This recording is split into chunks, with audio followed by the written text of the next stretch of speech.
Thank you. Hello? Great. What do I do with my hands if I'm not holding a mic? Oh, okay. Great. Thank you. All right. Well, hi, everybody. I'm really excited to be here today. I think my bio profile gave most of my introduction. But as I mentioned, my name is Subha. I'm a hospitalist. I'm a very part-time hospitalist. I only do a few weeks a year now. But really have spent 15 years focusing on how do we make it easier to provide better patient care through well-designed technology. And as my disclosure, we did take actually work that started for me as an intern, as my quality improvement project almost 20 years ago, which is now a spin out of Penn called CareAlign. And so the information I'm going to be sharing is based on this work. It's lessons learned. It's things that we have found has worked in our experience. And really my hope is that you'll be able to take these back and employ them in your own work at your own institutions. So I wanted to start with a few take-home points to just kind of set the stage, which is that, number one, technology impacts all aspects of what we do. It's not just one thing that fits in one box that we touch at one point, and that's part of the point I'll be making here. The second is that technology is a tool, and like any tool, it should help us complete tasks. It depends on who buys that tool, who the tool was designed for, how well the tool was designed, whether it's the right tool for the job. But at the end of the day, that's really what it should be. And that's how we should be looking at it, is how does this technology help me accomplish my task of providing great patient care? Because technology really can be great. I'm sure all of us here have experiences with things in our pockets that we love that are technology, but the key is it really has to be designed well, and it has to be implemented well. Sorry, this happens every morning. And at the end of the day, technology is supposed to work for us, not the other way around, which is how it feels all too often and what I think we need to demand more of. So I'd like to start with a call to action that we should never accept the status quo. We should always be challenging and thinking about how to make things better. It's hard because progress requires change, and change means that you have to change culture, which is not easy. But if we accept the way things have always been done, progress stagnates, and we are letting down not just our patients, but ourselves as well. The good news is that you can have your cake and eat it too. It is absolutely possible to accomplish the goals that we want to accomplish, meaning improve the care that we provide patients, while also having technology that actually helps make our lives easier, helps us do that job, dare I say, bring joy back to the practice of medicine. It is possible. I know it's hard to believe because these are the types of screens that we are typically seeing when we interact with our technologies. Obviously, they're different everywhere, but clearly not very well designed. It looks like they're from 20 years ago, which some of them still are probably. But there are ways to make this better, and we'll walk through what some of those are. So the first is that any process improvement, if we want it to be widely adopted, to scale, and to be sustained, has to involve people, process, and technology. All too often, a lot of our quality improvement work is people and processes with a lot of really great interaction and innovation between them. And then technology is not an afterthought, because I don't think it's our fault that we aren't thinking about technology, but it's really not a tool that's made available to us to be able to work with in our quality improvement efforts. And because of that, we really miss out on making that last mile of effectiveness with any of our projects, because really technology should not just support the people and the processes that they're doing, it should catalyze things. It should make it possible for us to do things that we can't otherwise do without the right technology to support it. Process improvement, especially with technology in mind, has to be a constant iterative cycle. It is literally never done. We have releases on our platform even before the spin out, probably every month. And that's because workflow is constantly changing. Things are constantly improving or getting worse. You learn new things. All too often, I hear a lot of information systems department leadership saying, oh, well, we built this thing, we're done, let's put it on a shelf. It doesn't work like that, because very quickly your clinicians will move on to new workflows, and then you have technology that's outdated again. In this figure, what I really like how it puts things together, because at the start, when you start any of these processes, it's defining the problem. So countless times I've had people come to me and say, I want this thing, please build me this thing. Well, that's not the problem I'm trying to fix. That's the solution that you're asking me for. And if you apply the 5 whys of quality improvement to technology design and process improvement, it's very effective to help us really identify what is the real thing that we're trying to solve for, which then enables us to design solutions for it. So the next step is not, okay, we have this problem, let me think within the confines of what's possible in this piece of technology and build it, which I have done development that way. It does not work well. But rather, let me wish for the pie in the sky and say, what could a potential ideal solution look like to solve this problem? And then we work our way backwards from there to figure out how to actually accomplish that. You then need to think about how you're going to measure what that success is. You devise your solutions, which, as I mentioned, is people, process, and technology. You do small-scale testing, and then you scale up. And notice in all of these, technology is really important and essential to the process. Unfortunately, our systems don't make it, our current systems and legacy systems don't make it easy for us to do that, which is why really, I think across the board, most of our technologies have not kept up with the rapid way that the way we deliver care is changing in medicine, which is why, as we've talked about, we're very frustrated with how our systems are not helping us do our jobs. This is a study that was released just last month, showing that overwhelmingly clinicians felt like the EHR was not helping them provide care. It was not helping them efficiently accomplish the tasks that they need to do. I would consider that a failure of a tool doing its job. We also know that burnout is directly tied to satisfaction and experience with the EHR. There's obviously many different things that contribute to burnout, but frustration with our technology in our EHR is absolutely a big part of the burnout that people are feeling. And then we also know that burnout has a lot of consequences. So one of them, as we talked about, is people are leaving. This study, which I really like the way they've looked at these results, breaking out the likelihood of someone saying that they're going to leave medicine versus reduce their hours, broken down by people who feel burnt out versus people who feel valued in their healthcare system. And the bottom line is people who identified as feeling burnt out were more than twice as likely to say that they're going to reduce their clinical hours and their clinical time. And the bottom line take-home points of that study were that 1 in 3 frontline clinicians across the board said they were going to reduce their work in the next 2 years, and that 1 in 5 physicians, 2 in 5 nurses were going to leave medicine altogether within the next 2 years. So it's really striking. I think we've always had challenges with our workflow, but it's really feels like it's coming to a head. One of the other consequences of burnout is that we make more mistakes. It's like this vicious cycle that we make more mistakes, we get more moral injury, we get more frustrated, but this is a real consequence and a real problem, especially as we're all talking about how to improve the quality of care that we provide. This study, which came out in January of this year, talks about, just looked at how many errors were happening on the inpatient setting. And they found many of the things that have been reported and validated studies from years past, which is that 1 in 4 patients have an error occur in the hospital. 1/3 of all errors are preventable. And 1% of all admissions have a serious adverse event happen, which is preventable. And you'll notice in all of these slides, these QR codes will take you to the study itself or to the PubMed article so that it's easy to find.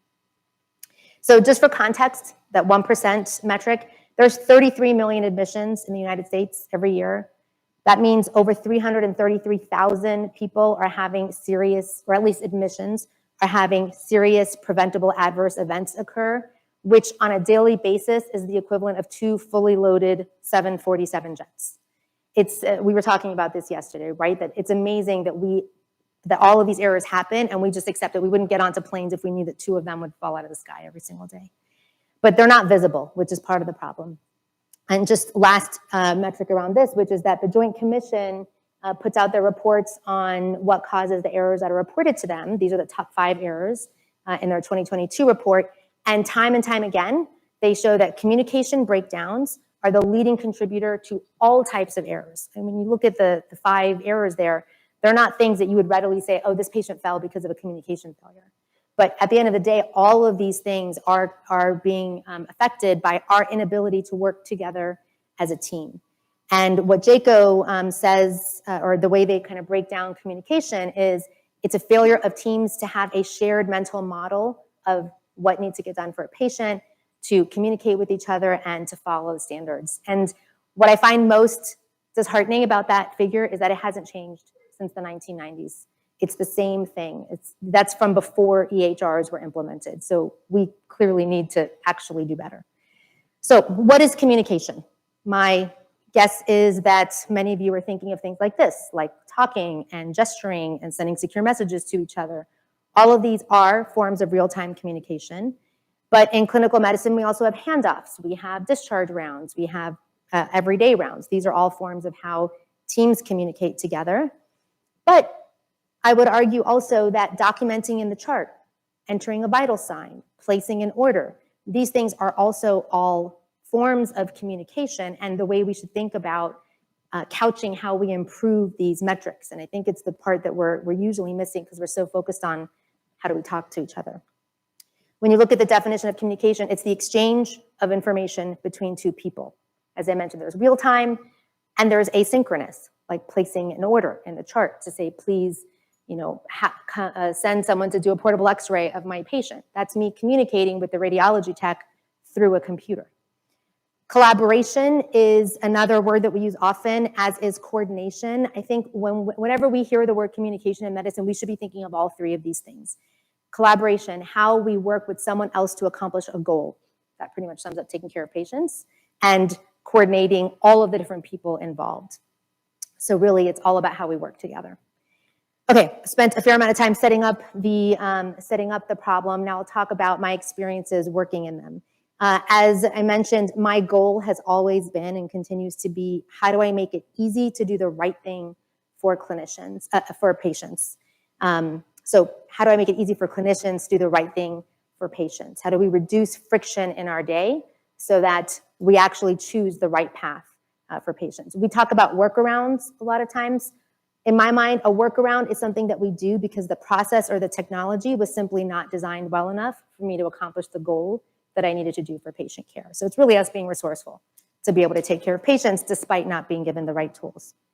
So there's a lot of ways to address teamwork and communication and burnout. The two that I focused on over the last 15 years has been clinical data. So how do we get the right information to the right person in the right format at the right time so that we can facilitate decision-making?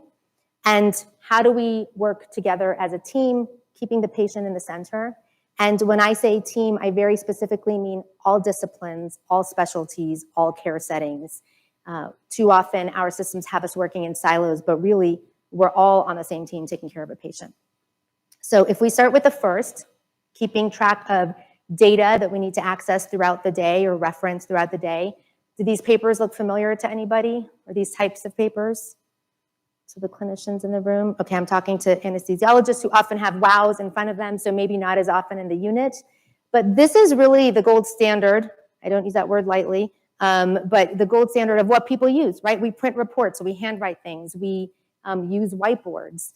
This is the main way that we keep track of vitals, labs, meds throughout the day when we're not sitting at a computer. Or what did the patient tell me this morning when I walked into the room? What was that exam finding that I don't want to forget when I write my note later? We do have some mobile EHR apps.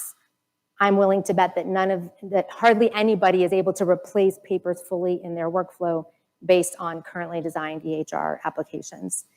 So we measured how often we were printing papers at Penn. It averaged out to be 23 pages per patient per day across the health system. This was just for rounding reports, nursing shift reports, and sign-out reports.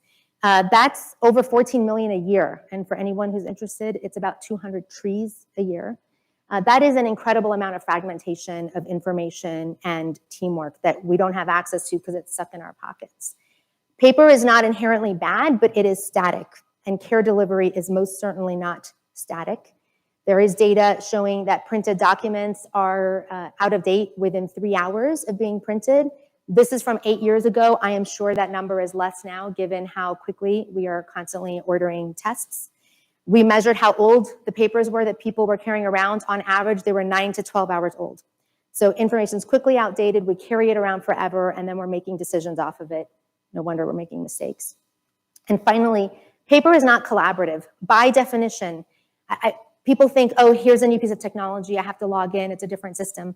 Paper is a system. It's something you have to find. It's something you have to keep track of. And fundamentally, anything you write on a piece of paper, you have to double document to be able to share with someone else, or you have to say verbally to be able to share that with someone else, because no one can see what you've written. And in case you're thinking, oh, well, the EHR has everything I need, I should be able to easily find that, we don't need these papers at all. We looked at how much information is in EHRs. This paper is just looking at words in charts, not even all of the other data points. We looked at every note at our health system for 6 years. It was over 100 million notes, 190 billion characters. For reference, all of English Wikipedia in all time, when we wrote this paper, was 24 billion characters. So one health system in 1 year generates more text than in all of Wikipedia in all time, which is staggering. The median number of words in a chart was a little over 4,000 words, which is about 1/6 of Hamlet, which is Shakespeare's longest written work. So if I have 12 patients, that means I'm responsible for the amount of words in not just one, but 2 copies of Hamlet every single day. And we found that 54% of all the text was directly duplicated from a prior note, but you don't know which 54%. And now you need to go quickly find what you need to do to be able to take care of patients. So clearly not sustainable. We're doing a follow-up study, so this is not finished yet, but I wanted to share some of the data, looking at how many other data points are in the chart that we're having to think about. So vitals, labs, orders, problem lists, notes, radiology imaging studies. What it doesn't include is the media tab, the Care Everywhere tab, so a lot of things. But essentially, at the start of encounters, averaged across all encounters, the median number of data points is 1,000.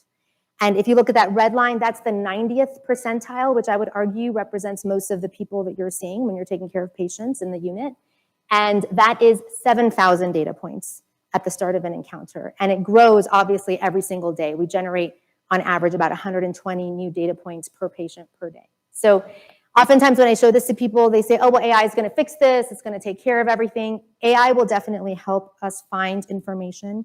It's not going to fix the problem. We really have to attack it from both ends.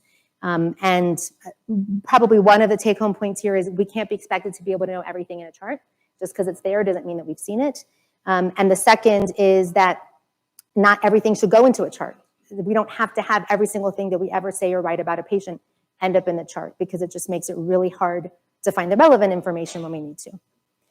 So that's the data. Looking at teamwork and the challenges that we face around keeping everyone on the same page. There's a quote by Maslow who said that if the only tool you have in your toolbox is a hammer, then you start to see every problem as a nail. I think that's really effective analogy for medicine, because the main tool that we have to be able to communicate and work together as a team when we're not physically in the same space is a message. Whether it's an in-basket message, a secure message, an email message. But I want you to please think about every message as an alert, because it means you have to stop what you're doing, you have to go look at it. If it's a secure message, you have to actually unlock your phone to look at it. You can't just, triage it based on your notification feeds. It is simply too much, and this digital communication overload makes it really hard for us to be able to do our work together. And it's not the right tool for the right job. Not everything that we need to do and communicate or collaborate as a team needs to be a text message. This is data also from a paper we're working on, looking at how many text messages people are receiving and sending on clinical teams. So these are not ICU teams. That data is still being crunched. I'm sorry, I don't have it. But on the left side, you see general medicine teams. On the right side, you see specialty medicine teams. Each column is a different frontline provider by role. And essentially what we found is that every frontline clinician, intern, and resident is getting interrupted by a message they receive or have to send every 2.2 to 4 minutes, all day, every day.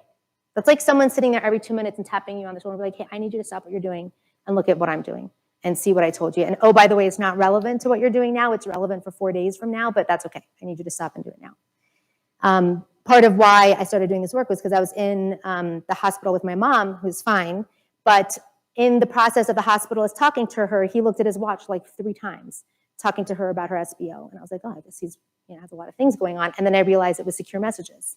And that happens, I bet, to all of us. When was the last time you could have a full conversation or hear a presentation from a trainee and not get interrupted or have them get interrupted every couple of minutes? And we know that context switching causes errors. For nurses, the number is every 6 minutes on medicine and 9.7 minutes across the board. So interruptions are really causing a problem. And what's funny is we have this illusion that we're communicating. We're sending all of these messages. We must be on the same page. But it's an illusion. We're not communicating effectively. So I want to show just an example of how that pans out in a real setting. So this is a real example. I'm sure all of you have experienced this before. So imagine a patient admitted with pneumonia, Mrs. Smith. Straightforward admission. We expect her to go home on day 4. So her nurse comes in the morning, and she's like, oh, am I going to be able to go home today? And the nurse says, I'm not sure. You look a little short of breath. We should, let me check with the team. You might need oxygen. So what does the nurse do? She writes that on her paper that she printed that morning, or maybe on her scrub pants. And because nobody can see that, she then has to go text the team who's rounding with another patient and gets interrupted. And they say, we will come address it with her when we come round on her. They come in a couple hours later. Poor Ms. Smith has to ask again, can I go home today? They say, yes, don't worry. And she's like, I don't understand. The nurse just said I need oxygen. Now you're saying I can go home. And they're like, oh, no, don't worry. Yeah, it's fine. We'll send you home, but with oxygen to bridge you for a couple of days. So now the team writes that on their sheet of paper. This is a real one that I took a picture of. And they say, we need to set up oxygen for her to go home. They go to the EHR to start the process because discharging is complicated, takes a lot of steps. They wanted to do it on time. But before they could get that message to social work, they get called into an emergency with another patient. So now what they've written on their paper is trapped in their pocket. They've become a single point of failure. Everyone else starts down this long road of processes to try to get Ms. Smith home on time because there's immense pressure to do so. And obviously we want to provide good care. And that message about setting up oxygen never makes it to the social worker. And despite all of those messages that you saw flying back and forth, she ended up not going home that day and had to go that next day because oxygen wasn't set up in time. The reality is that these kinds of communication breakdowns, which are silly, they should be completely avoidable, actually impact almost half of all admissions in the United States. And if you saw with that one patient and 3 providers, there were dozens of messages flying back and forth. But the reality is that that nurse has other patients, a doctor has other patients, a social worker has other patients that they're getting texted about. Those patients have other providers that are getting texted. It's really this horrible cacophony of our phones going off. And I think many of us feel like this within a couple hours into the day because it just doesn't make sense. And I think it's a perfect illustration of this quote, which is that there is a serious cost to bad design. And whether it's bad design of processes or bad design of technology, it has real impact. And if you penny pinch up front about it, then it's going to impact the outcomes that you want to get to. So I did say you could have your cake and eat it too. So let's show some examples of how we can actually take this craziness and make it better. So I mentioned a lot of all of my work has focused on technology and how to support the processes. You really can't untwine them. So it really is about designing better processes and technology together. My initial charge, it was to get rid of this piece of paper from my CMIO. And I was like, you are crazy. That is not possible. I had built all the prior handoff systems for our organization. That paper was one of them. And I was like, there's no way we can do that without paper. And I got some good advice. But really what I had to learn was we have to completely throw out our assumptions of what is and isn't possible and how we've always done things. And think not just outside the box, but think outside the EHR. Almost always we start with, okay, what can we do in our system? But it's not always, one system can't do everything. We should absolutely evaluate it, but we shouldn't stop there. I also learned that we have to think outside of medicine. And from a technology perspective, our industry is like 20 years behind most other industries for lots of reasons that we won't go into during this talk, but we can learn a lot from how other industries have iterated on many of the same problems. So if we think about the problem that I was focusing on was access to the right data at the right time and teamwork. So the way other industries do this is project management software. How many people have heard of any of the applications that are on this screen? Great. And then if you're, okay, I was trying to see how many people are clinicians who've heard of these softwares. Oh, that's great, so a lot. Usually when I talk to clinicians, they have never heard of project management. They don't know what any of these platforms are, but it is a well-established thing that we use in every other industry from aviation to construction to party planning, because we know that if you're on the same page in a shared workspace, then you'll be able to keep track of what gets done and accomplish your goals more quickly. Most of these tools have these two components: access to the data that you need to drive your project goals, and clear definition of what needs to get done for this project, who's doing those things, what's the timeline, what's the current status, what needs to happen next. If you apply that to patient care, it's the same thing. The data is vitals, labs, meds, or what was the patient's exam. And the plan is, the treatment plan is the second part of this. What needs to get done? What are their problems? What are the things I need to know quickly? Who's doing what task? What's the status of it? And where do we go next with it?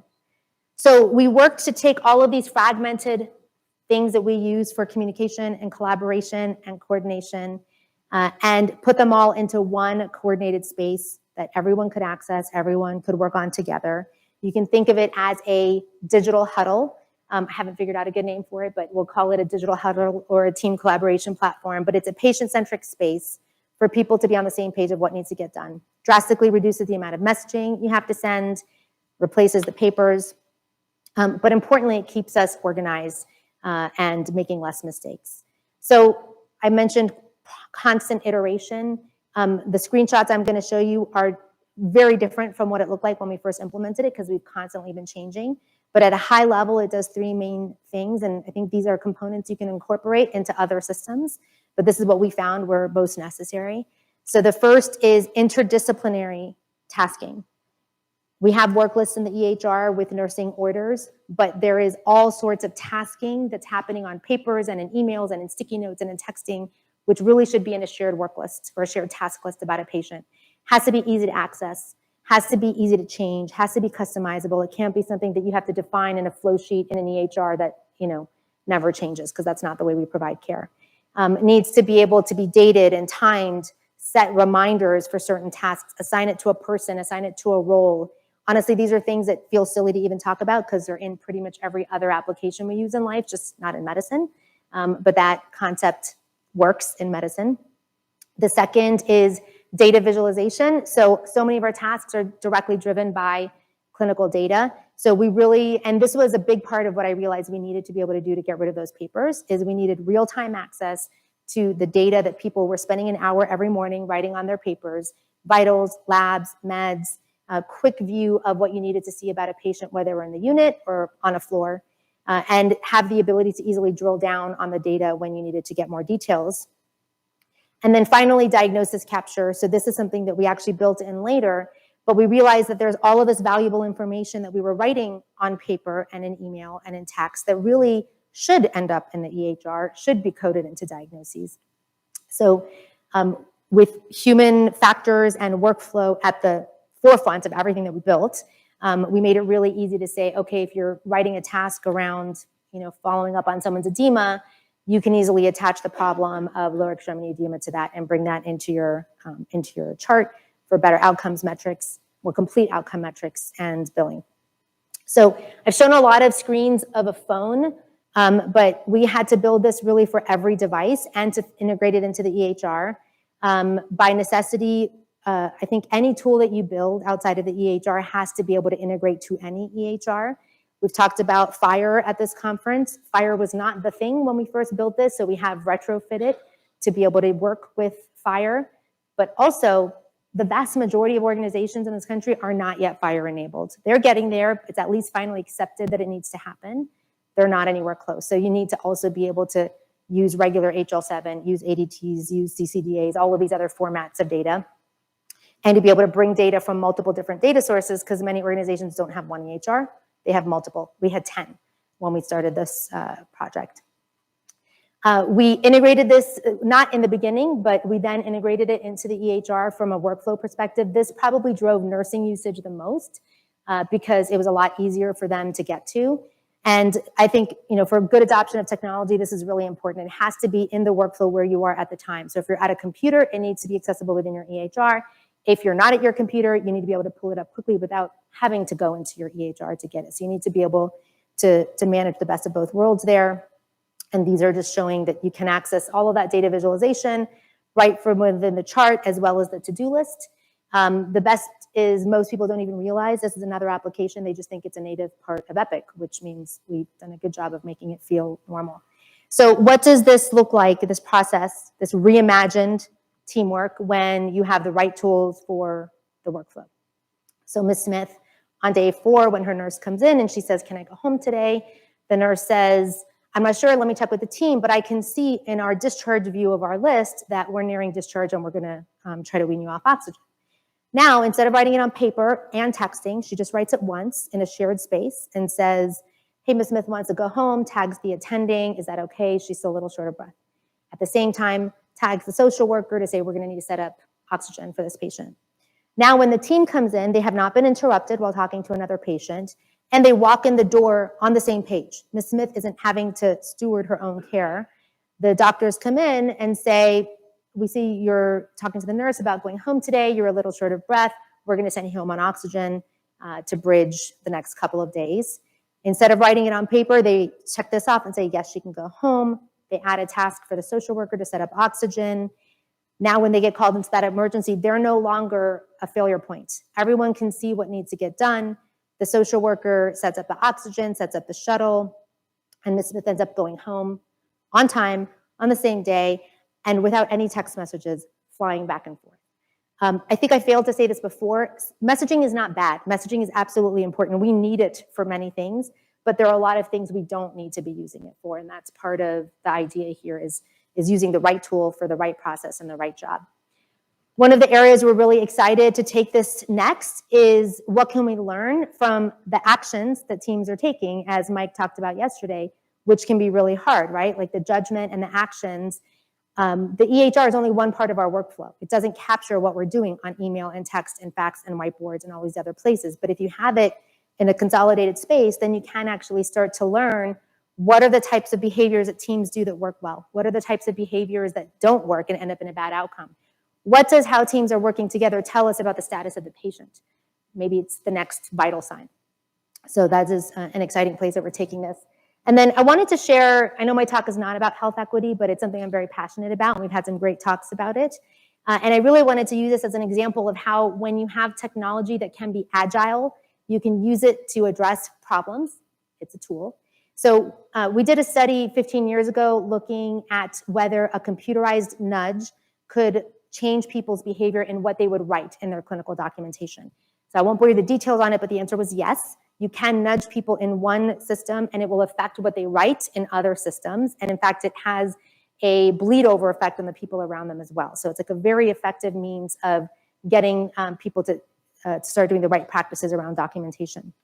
So we applied that to the use of stigmatizing language. There's a lot of data that shows that the language we use can perpetuate bias for patients, even if that was not your intent. Your reader might have implicit biases. So we built these nudges in our application so that and we started with words recommended by the CDC and APA.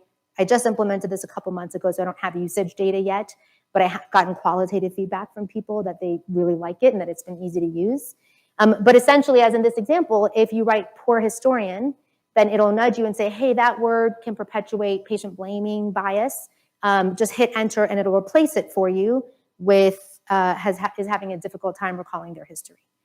And there is a place to get more information. You can click to understand why am I getting this annoying alert. You can opt out of it if you want. But our goal with this is to help make it easy to do the right thing, to improve patient care without adding work to someone's day and in fact making it better. And what I've already heard from the people using it is that they're already starting to use these words less because they remember now after getting the nudge a couple times. So I'll go through this part quickly. I'm happy to talk more. And my watch is dead, so I don't actually know what time it is. Oh, okay, I have my timer, thank you. So the results of how our implementation went are in the ACI journal. I'll go over them quickly. These are focused on our initial implementation and deployment at Penn, and then I have some additional data since then. But essentially, my simplified version of implementation science is if you incentivize people with a carrot instead of a stick, you actually will have much better outcomes. Now, maybe I don't like a carrot and maybe I want chocolate instead, which is probably the case, but give people the right thing that actually helps them with the goal that they're already trying to accomplish and they will want to use it. Obviously, there's a lot more that goes around how you implement effectively, but really I felt like that was the take-home point for us was at the end of the day, people realized this was saving them time. It was just making their day easier, so they wanted to adopt it. On the bottom, you see the unique users per week of the application, broken down by role for the first 6 years. I don't have actually the first 8 months of it because we didn't collect that data. But you can see that we had an initial deployment with data visualization, added in the tasking, and then have had really steady penetration. That one blip is when we went live with Epic, so there was a lot of change activity around that time. But really interdisciplinary. It was really exciting for me to see how much nursing uses this.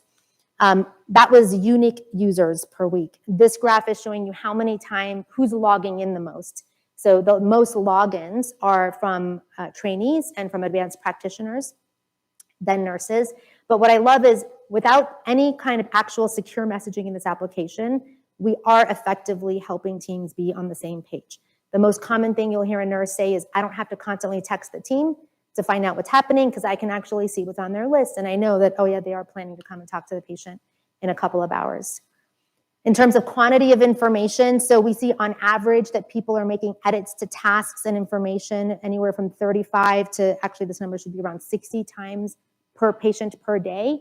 That's cumulative across everybody interacting with that patient. So it's a lot of information that would have otherwise been fragmented across 23 pages per patient per day and not visible. This is looking at how many actions happen every week. It's a little over 2 million. You can see the majority of activity is actually within the EHR. So when we're in the EHR, that's how people are interacting with it the most. And then when they're not, they're using their mobile device. We observed people on rounds to see how this was changing behavior. And essentially what we saw was that teams not using the application in gray versus teams using the application in purple were 50% more likely to access real-time data during rounds instead of saying, well, if the hemoglobin comes back, we'll do X. They actually looked it up in real time. And then, but they spent 25% less time logging into devices because it's just faster to get into, so easier access to data. We implemented with half of the medicine teams first to then be able to ask them what they thought about it, and saw that across the board, people felt like it was safer, they were more satisfied with it, they were more likely to recommend it to somebody. And from an acceptability standpoint, is easy to adopt. More than 70% of people said it was easy to learn within 3 days. They felt comfortable. That was with a video and train the trainer model. 3/4 of people said it has actually prevented errors in their care, which was our original goal. And 4/5 of people have said it saves them time. Usually the average is people say they save about an hour every day. And then CLASS, if you guys know about CLASS, and they have the ARCH Collaborative, which is really focused on EHR experience. They recently did their EHR experience survey at Penn, and basically found that people who use our application in conjunction with the EHR have a much better experience with their EHR. They feel like it helps them accomplish their tasks. They feel like they're able to collaborate about patients better. So really, it's optimizing the investment we've already made in our systems. So at the end of the day, when technology is designed well, when it actually helps us do our work, we will not just use it, but we will actually love it. I think too often people say clinicians hate computers. It's absolutely not true. We just hate really badly designed technology. When it's designed well, we absolutely love it. And it should work for us, not the other way around. And I just want to end with this again, which is please don't accept the status quo. I think one elephant in the room is we don't get to make the purchasing decisions usually about the technology. That's a whole nother thing I could talk about for an hour. It's one of the biggest challenges, but we hold a lot of power in our organizations. We're providing the care. I think that we need to leverage that more and say, this is not okay. We need to be able to have the right tools to do the right job to provide the best care for patients. Thanks.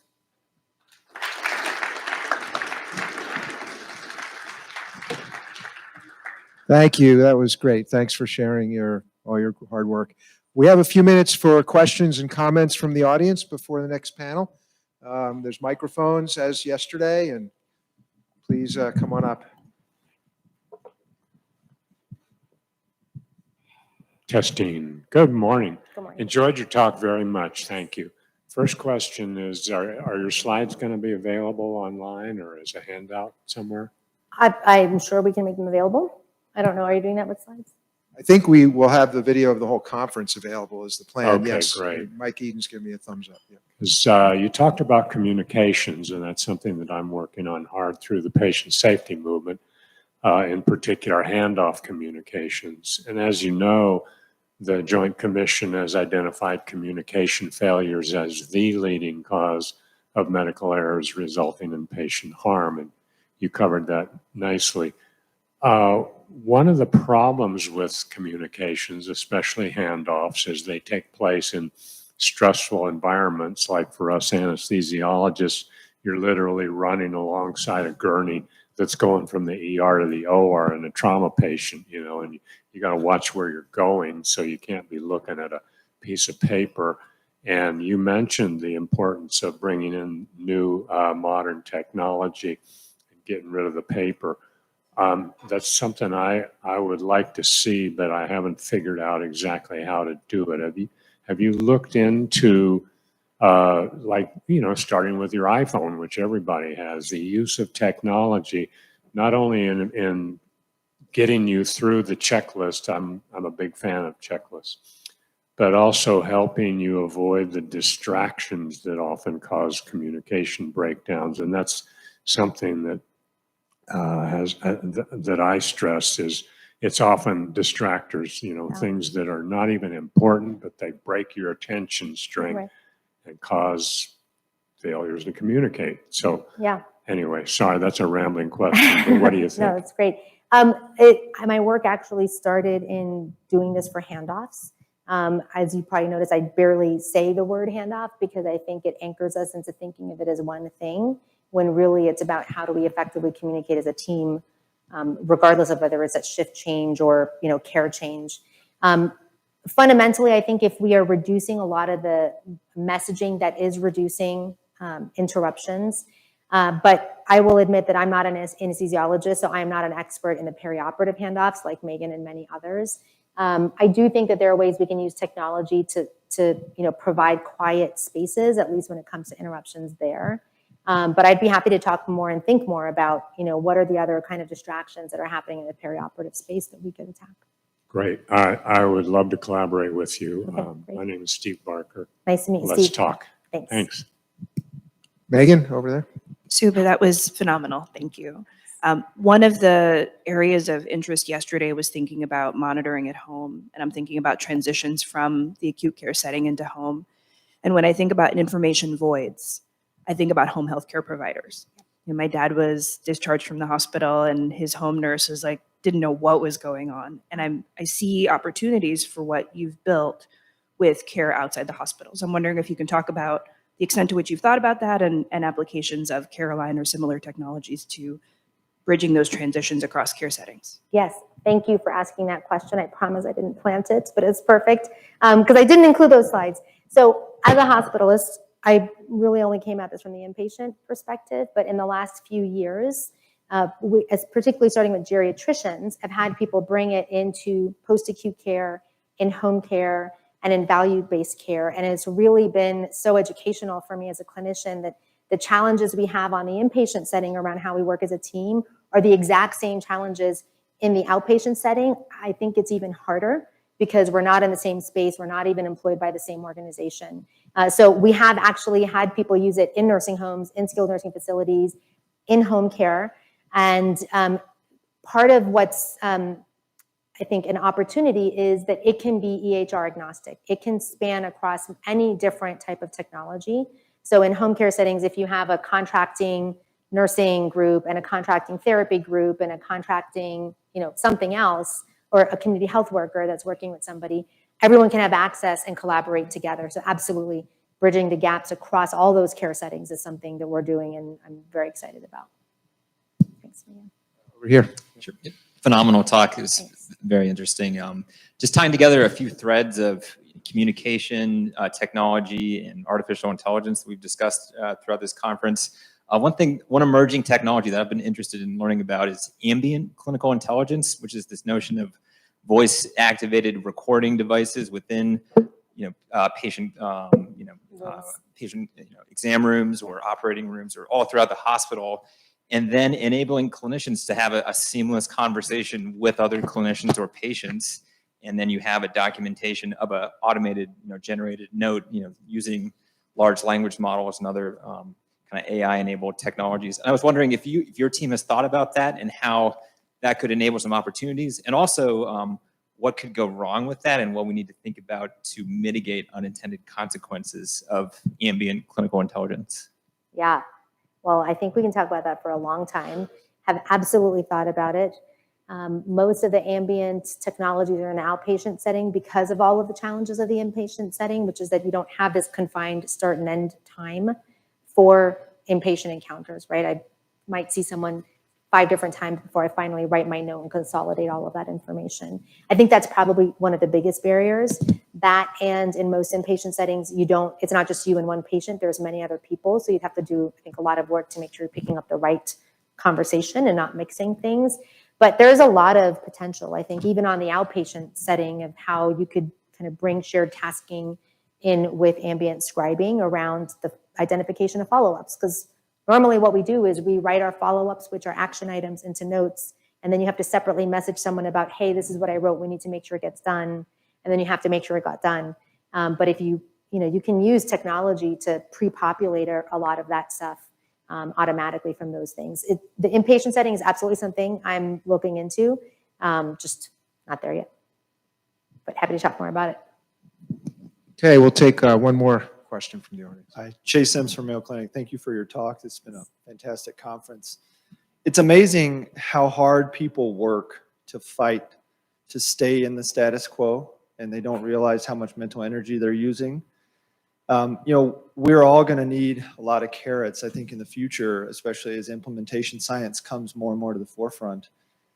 In your opinion, I know you could probably do a separate talk on it, but when you were implementing this, overcoming kind of the burnout, as you mentioned, that comes with EHRs, do a couple things come to mind that were really successful for you guys, and how you navigated that?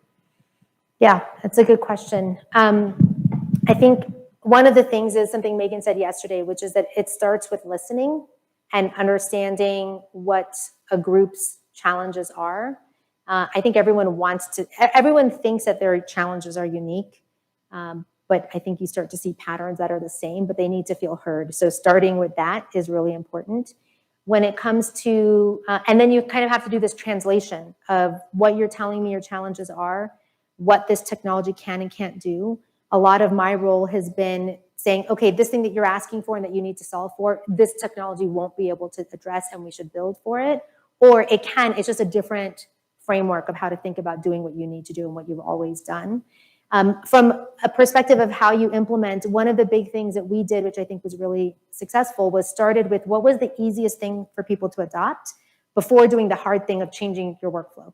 So we started with, and it was the first part of that user graph, was we started with just data visualization. We said, don't change what you're doing. Here is a nice to have rounding tool that you can use if you want to. Literally sent one email to the entire health system. You know how effective those are, and it spread organically from that. Because people saw it, they're like, oh, wait, I want to use that. I want to use that, show me what you're using. And once we then had people's trust, right? Someone mentioned trust yesterday about how it's really important. We have to trust that the technology is going to be reliable. It's going to do what we expect it to do. It's not going to leave us hanging when we're running to a code. So once we had that trust with people that it was something that they could rely on for their patient care, then we started adding in the workflow change. So I think as much as possible, if you can start with the smaller part of change and then bring in the bigger part, it's more effective. Thank you, everybody. Okay, thank you so much.